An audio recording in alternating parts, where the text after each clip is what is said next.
সঙ্গে সঙ্গে জিবরিল আলাইহিস সালাতু ওয়াস সালামকে দিয়ে এই আয়াতটি পাঠালেন। আয়াতটি হচ্ছে ওয়ালা ইন সাআলতাহুম লা ইয়াকুলুন্না ইন্নামা কুন্না নাখুদু ওয়া নালআবু কুল আবিল্লাহি ওয়া আয়াতিহি ওয়া রাসূলিহি কুনতুম তাস্তাহজিউন। আল্লাহ বলছেন, মাহবুব তুমি যদি তাকে জিজ্ঞাসা করো, সে বলবে আমি তো বাহানা করছিলাম, আমি তো ঠাট্টা করতেছিলাম, আমি তো মাজাক করছিলাম। আল্লাহ বলছে বাহানা করিও না, লা তাহতাজিরু কাদ কাফারতুম বাদা ঈমানিকুম। তুমি ঈমান নিয়ে আসার পরে আমার নবীর গুস্তাখি করার কারণে কাফির হয়ে গেছে। বলেন সুবহানাল্লাহ। তাহলে কি বোঝা গেল? মানুষ ঈমান আনার পর মুসলমান হওয়ার স্বার্থে যদি আল্লাহ পাকের রাসূল সাল্লাল্লাহু আলাইহি সাল্লামের গুস্তাখি করে, বেয়াদবি করে, তিনাকে ছোট করে কথা বলে, ওর ঈমান থাকে না, ইসলাম থেকে বেরিয়ে যায়। তাই বিরাদির ইসলাম, ঈমান হচ্ছে আল্লাহকে এক মানা, ওয়াহদাহু লা শারীক মানা, আল্লাহর সম্মানকে বিশ্বাস করা, এবং রাসূলে পাককে আল্লাহ পাকের আখরি নবী মানা, এবং রাসূলে পাককে আল্লাহ পাক যত গুণাবলী দিয়েছেন, যেটা কোরআন এবং হাদিস থেকে প্রমাণিত, প্রত্যেকটি গুণাবলীকে মানার নাম হচ্ছে ঈমান। বলেন সুবহানাল্লাহ। এবার আসেন বিরাদির ইসলাম, আমরা মুসলমান, কিন্তু আমাদের মধ্যে কোন মুসলমান আবার বলে থাকে যে রাসূলে পাক সাহিবে লাউলাক সাল্লাল্লাহু আলাইহি ওয়াসাল্লাম না লিখতে জানতেন না পড়তে জানতেন। কেউ আবার বলে থাকে যে রাসূলে পাক সাল্লাল্লাহু আলাইহি ওয়াসাল্লামকে জিবরিল আমিন পড়াতেন আর তিনি পড়তেন। কিন্তু একটা কথা মনে রাখবেন যে আমার আপনার নবী এত পড়তে জানতেন, এত লিখতে জানতেন যে নবী পাকের মতন পড়নেওয়ালা পৃথিবীতে জন্ম হয়নি, কিয়ামত পর্যন্ত হবে না। বলেন সুবহানাল্লাহ। আমার আপনার নবীকে আল্লাহ এত জ্ঞান দান করেছিলেন যে যদি পৃথিবীর সমস্ত সৃষ্টির জ্ঞানকে প্রত্যেক মালায়েকা, প্রত্যেক নবী, প্রত্যেক আউলিয়া, প্রত্যেক সাহাবা, প্রত্যেক ইমাম, মুহাদ্দিসিন, ফকিহ, সকল ব্যক্তিগণের জ্ঞানকে যদি এক পাল্লাতে রাখা হয়, এমন কি যে জিন্নাতের জ্ঞানকেও এক তারাজুর পাল্লাতে রাখা হয়, আর মুহাম্মদুর রাসূলুল্লাহ সাল্লাল্লাহু আলাইহি সাল্লামের জ্ঞানকে কোটি ভাগে বিভক্ত করে এক টুকরা, এক ভাগ আরেক পাল্লাতে রাখা হয়, আমার আপনার নবীর জ্ঞানের পাল্লা হবে ভারী। জোরে বলেন সুবহানাল্লাহ। আল্লাহ এত জ্ঞান দান করেছেন। তো জিনারা আকীদা দিচ্ছে মানুষকে এ নামের মৌলবি, কিন্তু আসলে হচ্ছে ঈমান চোর। নবী পাক সাহিবে লাউলাক সাল্লাল্লাহু আলাইহি সাল্লাম, বুখারী শরীফের মধ্যে 2699 নম্বর হাদিস, আমার আপনার নবী নিজে সিগনেচার করলেন, মুহাম্মদ ইবনে আব্দুল্লাহ নামটি লিখলেন, নিজে চিঠি লিখলেন।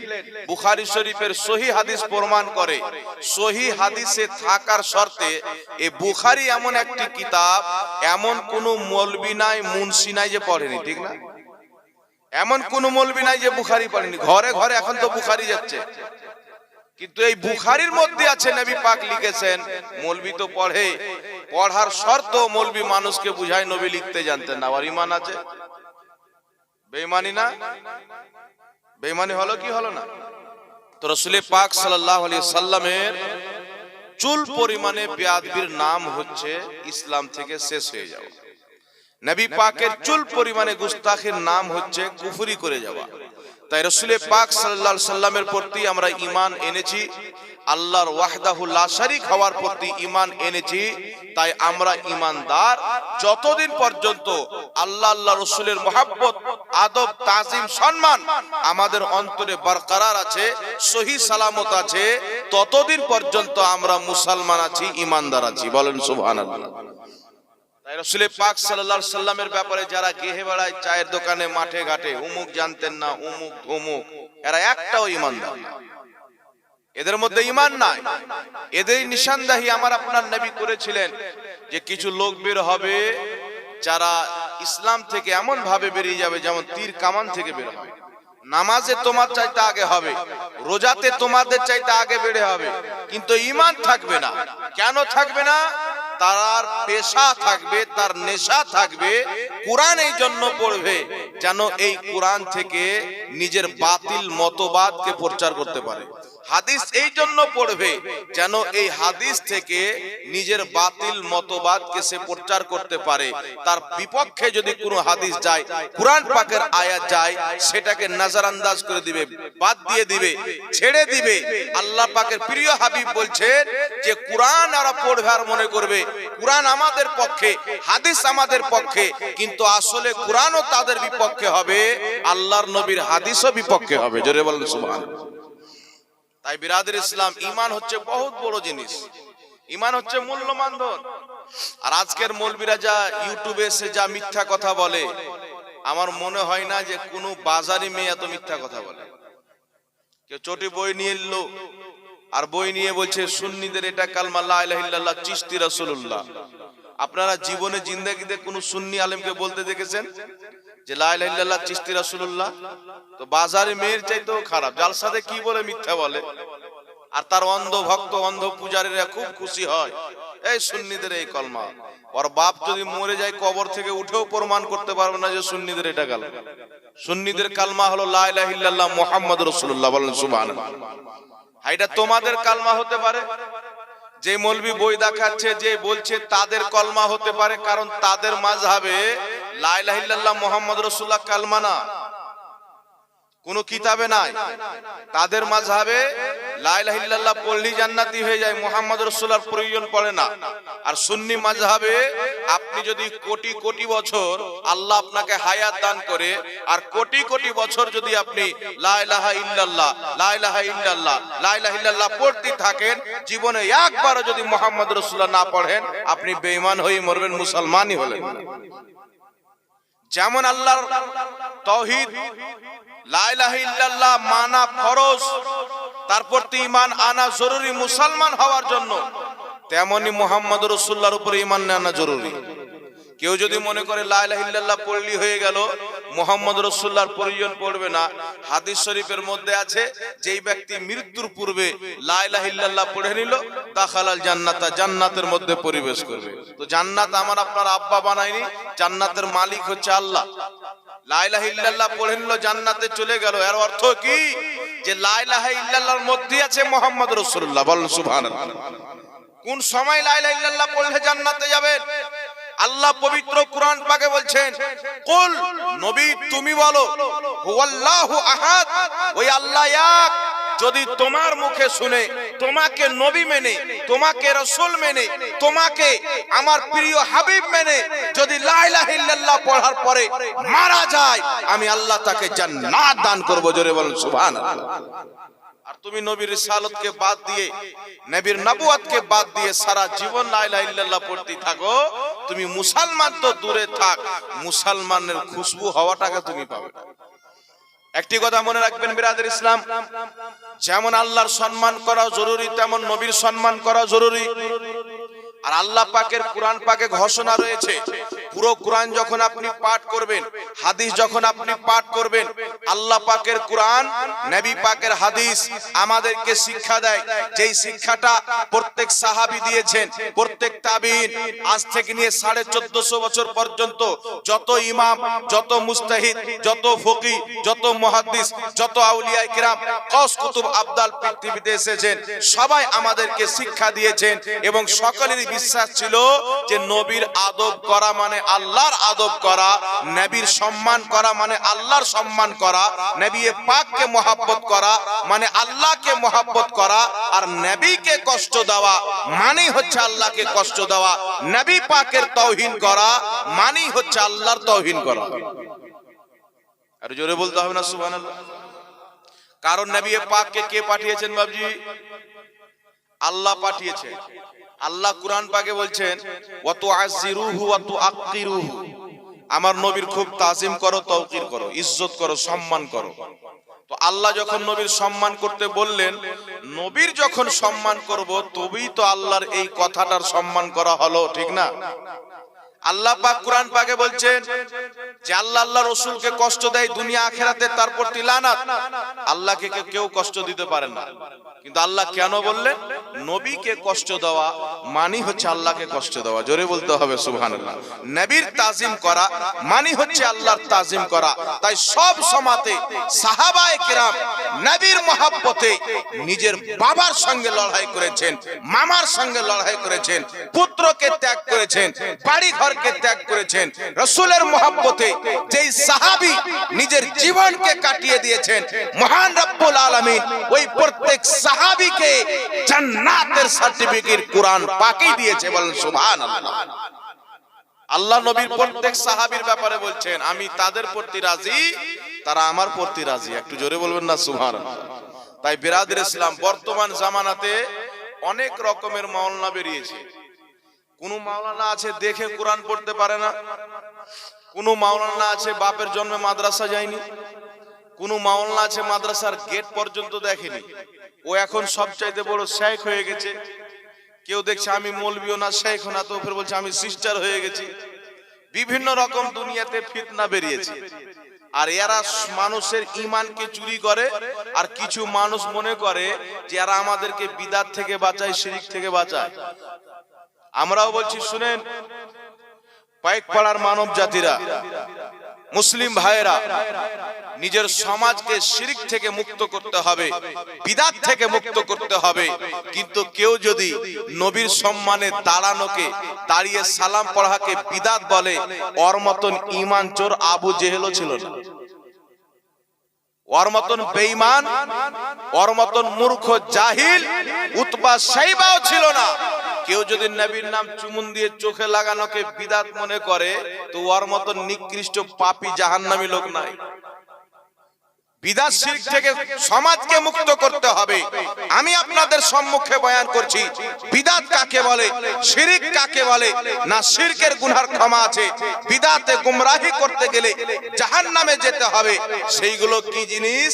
যেই মৌলবি বিদআত শিরক বলে চিল্লায়, তাদেরই আকীদা হলো আল্লাহর হাত আছে, পাও আছে, চোখ আছে, নাক আছে, আল্লাহর আকার আছে, দেহ আছে।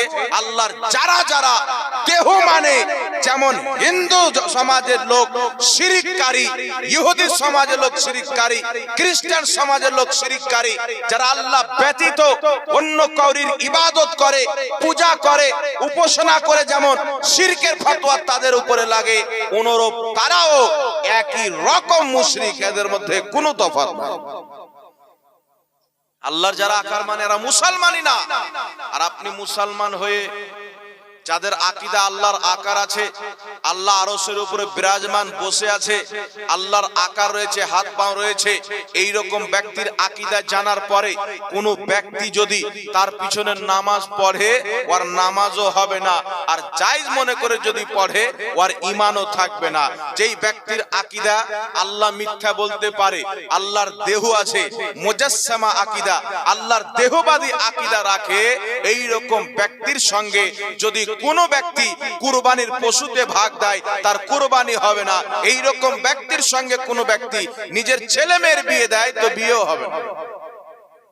আপনি যদি একজন হিন্দুর সঙ্গে নিজের ছেলের বিয়ে দেন, হিন্দু মহিলার সঙ্গে, বিয়েটা হবে?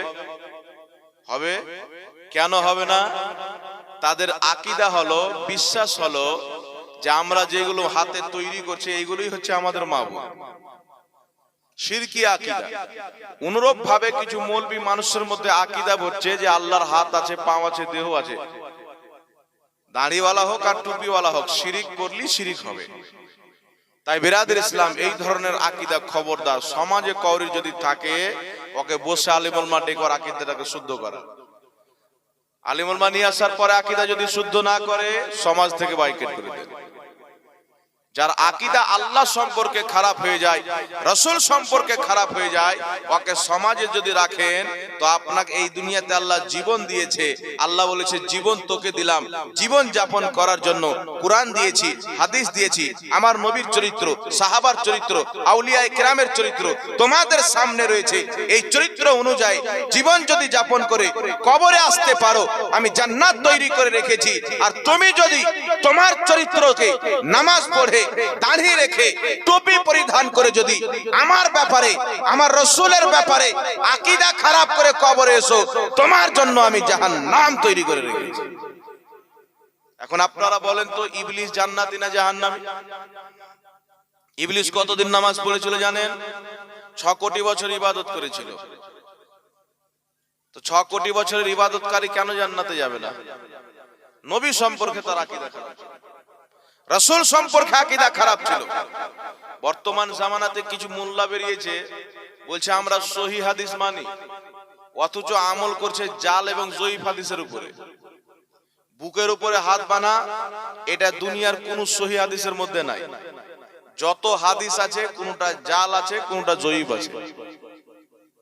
কোনটা জাল, কোনটা জয়ীফ। নামাজের মধ্যে বারবার হাত উঠিয়ে রাফায়ে দান করা, আমার আপনার নবী প্রথমে রাফায়ে দান করেছেন। নবী পাক সাল্লাল্লাহু আলাইহি ওয়াসাল্লামের যখন নবী পাক রাফায়ে দান করে এক সময়তে বাদ দিয়ে দিলেন।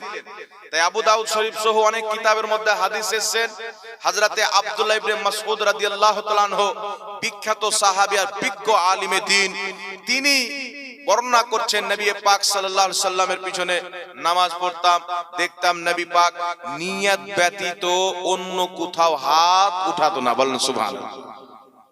তাই সেহায় সিত্তার কিতাবের মধ্যে চ্যাপ্টার কায়েম করা হয়েছে বাবু তারকে রাফায়ে দান, রাফায়ে দানকে ছেড়ে দেওয়ার বাব, বারবার হাত উঠানোকে ত্যাগ করে দেওয়ার বাব। নবী রাফায়ে দান করেছেন, সহিহ হাদিসে আছে। রাফায়ে দান ছেড়ে দিয়েছেন, সহিহ হাদিসে আছে। তো নবী যেটা প্রথমে করলেন, পরে বাদ দিয়ে দিলেন, প্রথমটা মানসুখ হয়ে গেল, পরেরটা নাসিখ হয়ে গেল। মানসুখের উপরে আমল হয় না, নাসিখের উপরে আমল হয়। জোরে বলেন সুবহানাল্লাহ। তো আমল পরেরটার করতে হবে। নবী পাক রাফায়ে দান ছেড়ে দিয়েছেন, তো আমরাও ছেড়ে দিলাম। সুবহানাল্লাহ বলেন।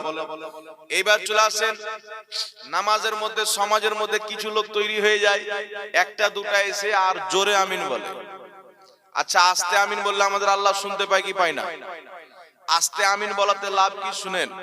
আমরা যখন আস্তে আমিন বলি, তো এটা আমাদের বিশ্বাস ইয়াকিন থাকে, যেটা আমরা আস্তে বলছি এটাও আমার আল্লাহ শুনছে। জোরে বলেন সুবহানাল্লাহ।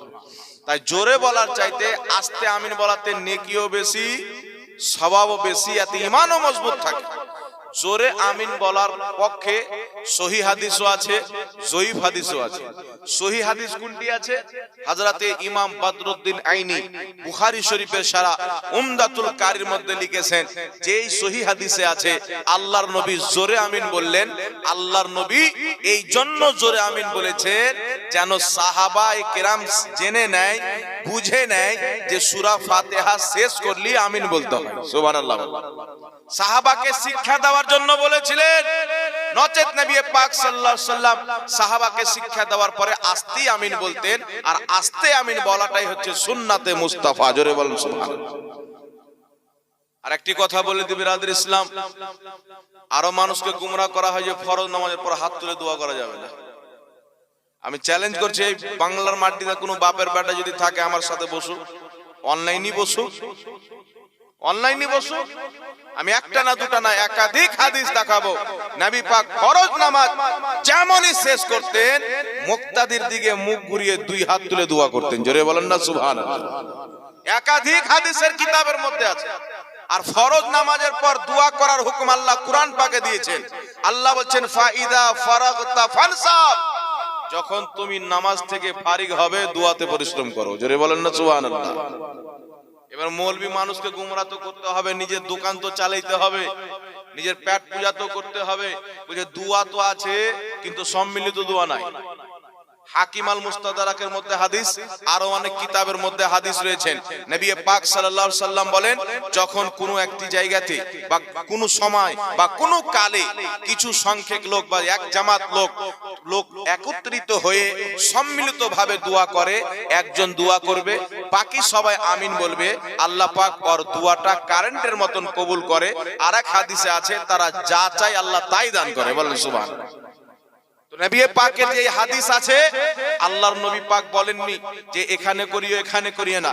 এই হুকুমটা হচ্ছে আম, ফরজ নামাজের পর সম্মিলিত দোয়া করলো জায়েজ, এই হাদিস অনুযায়ী।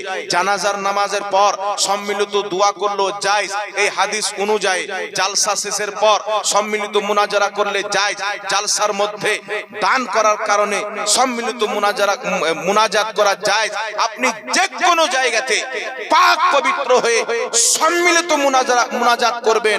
আমার নবী সাল্লাল্লাহু আলাইহি সাল্লাম ওই সম্মিলিত মুনাজাত করাকে, দোয়া করাকে জায়েজ করে দিয়েছেন। জোরে বলেন সুবহানাল্লাহ। আল্লাহ জায়েজ করে দিয়েছেন। কিন্তু কেউ কিয়ামত পর্যন্ত না কোনো মৌলবীর ফতোয়া দেখাইতে পারবে, না কোনো মুনশির ফতোয়া দেখাতে পারবে যে ফরজ নামাজের পরে সম্মিলিত দোয়া করা যাবে না। যারা মানুষকে দোয়া থেকে বাধা দেয় তারা আল্লাহর সঙ্গে দুশমনি করে। যারা মানুষকে দোয়া থেকে বাধা দেয় আল্লাহ তাদেরকে জাহান্নামের আগুনে দিবে। আর কোরআন পাক সূরা আরাফের মধ্যে আছে, কিছু লোক দোয়া করত, কিছু লোক ঠাট্টা করত। আল্লাহ পাক মরার পরে জাহান্নামে দিয়েছে। আর আল্লাহ পাক বলেছে কেমন লাগছে যখন আমার বান্দা আমার কাছে চাইতো, আমার কাছে দোয়া করত, তোমরা তাদের মাজাক উড়াতো। তাই দোয়াকে নিয়ে মাজাক করতে হয় না। আমার নবী বলেছে দোয়া হলো ইবাদতের মগজ, ইবাদতের জল। তাই এই দোয়াকে নিয়ে ঠাট্টা করা, মাজাক করা, দোয়াকে নিয়ে ছিনিমিনি করা, ইবাদতের মগজকে নিয়ে ছিনিমিনি করা। আল্লাহর কাছে বান্দা যখন হাত তুলে চাইবে, আল্লাহ কোরআন পাকে বলছেন উদউনি আস্তাজিব লাকুম, তোমরা আমার কাছে চাও আমি আল্লাহ তোমাদেরকে দেব। বান্দা যতবার আল্লাহর দরবারে হাত তুলে আমার আল্লাহ তত বেশি খুশি হয়। জোরে বলেন সুবহানাল্লাহ। এটা দুনিয়ার মানুষের নিজাম। আপনি এই মুফতি জাহাঙ্গীরের বাড়ি যদি বারবার চলে যান নারাজ হয়ে যাবে। আপনার এলাকার লোকের জালসার কমিটি আছে, আপনি যদি প্রত্যেকদিন ওর বাড়ি চাইতে যান নারাজ হয়ে যাবে। যতই বড় বাদশাহ হোক, যতই বড় শাহিনশাহ হোক, ওর দরবারে যতবার বেশি বেশি করে যাবেন ও নারাজ হয়ে যাবে। কিন্তু আমার আল্লাহর দরবার এমন একটি দরবার, দিনে 10 বার, 20 বার, 30 বার, 40 বার তুমি যদি 24 ঘন্টা আল্লাহর দরবারে হাত তুলে চাও, আমার আল্লাহ নারাজ হয় না। আমার আল্লাহ বলছে বান্দা তুই যতবার আমার কাছে চাস আমি আল্লাহ ততবার খুশি হই। জোরে বলেন সুবহানাল্লাহ। একমাত্র আল্লাহর দরবার, যেই দরবার থেকে যতবার চাইবেন তত আপনি খুশি পাবেন। এই কাঠমোল্লা শরীয়ত তৈরি করছে ফরজ নামাজ পড় করা যাবে না, নবী পাক হাত তুলে দোয়া করেনি, ডাহা মিথ্যা কথা। মিথ্যা কথা যে নবী পাক ফরজ নামাজের পর হাত তুলে দোয়া করেন। আপনি চিন্তা করেন, মৌলবী নবীর স্টেজে বসে আছে, নাম মাওলানা, মুফতি, কেউ কেউ আবার শেখ। পীর বললে না যায়, শেখ বললে যায়, অথচ শেখের ফার্সি হলো পীর। কিছু লোক তো বেরিয়েছে বলে পীর মানা হারাম। তো পীর মানা অবশ্যই হারাম হবে, যাদের জন্ম হারামে আছে ওদের জন্য হারাম। নচেত আব্দুল কাদের জিলানী পীর মাননেওয়ালা ছিলেন, খ্বাজা মঈনুদ্দিন চিশতি পীর মাননেওয়ালা, ইমামে আযম আবু হানিফা পীর মাননেওয়ালা, ইমাম জাফর সাদিক নিজে পীর ছিলেন, ইমামে হুসাইন নিজে পীর ছিলেন, মাওলা আলী নিজে পীর ছিলেন, উসমানে গনি পীর ছিলেন, আবু বকর সিদ্দিক পীর ছিলেন, মুহাম্মদ রাসূলুল্লাহ পীর ছিলেন। জোরে বলেন সুবহানাল্লাহ। পীর কাকে বলে? যে মুরিদ করে, বাইত করে। আর মুরিদ কাকে বলে? যে বাইত হয়। তো আমরা যখন কোরআন পড়ি সূরা ফাতিহার 10 নম্বর আয়াত, সূরা মুমতাহিনার 12 নম্বর আয়াত, আমার নবী নিজে মুরিদ করেছেন, সাহাবায়ে কেরাম আমার নবীর হাতে মুরিদ হয়েছেন। জোরে বলেন সুবহানাল্লাহ। আচ্ছা আপনি বলেন তো বাবজি, আপনার ধরেন 4টা ছেলে আছে, ছেলে মেয়ে মিলিয়ে, একটা কোন ছেলে যদি আপনার কোথাও হারাম কাজ করে দেয় তো সব ছেলে কি মারবেন না? ও কি মারবেন বলেন? তো পীরের নামে বর্তমানে কিছু ভণ্ড পীর বেরিয়েছে না? তো ভণ্ডের জন্য এরা সব পীর মানা হারাম বলে। খ্বাজা মঈনুদ্দিন চিশতি রাহমাতুল্লাহ আলাইহিকে বলে উনি শিরক প্রচার করেছেন। যে মঈনুদ্দিন চিশতি ইসলাম প্রচার করেছেন উনার ব্যাপারে বলছে শিরক প্রচার করেছেন, নাউজুবিল্লাহ বলেন। কিন্তু এ হারামখোর জানে না যাদের জন্ম শুদ্ধ বাবা হয় কিনা আল্লাহ পাক জানে। খ্বাজা মঈনুদ্দিন চিশতির উপরে যখন আঙ্গুল তুলে আমাদের রক্ত গরম হয়ে যায়।